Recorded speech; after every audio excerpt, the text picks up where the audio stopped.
பூமியிலிருந்து வெகு தொலைவுக்கு அனுப்பப்பட்ட ஒரு ஹியூமன் மேட் ஆப்ஜெக்ட்னா அது வாயேஜர் 1 அண்ட் 2 தான்.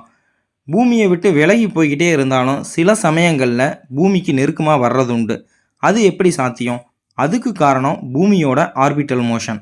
பூமி சூரியனை நீள்வட்ட பாதையில் மணிக்கு 1,07,000 கிலோமீட்டர் வேகத்தில் சுற்றி வருது.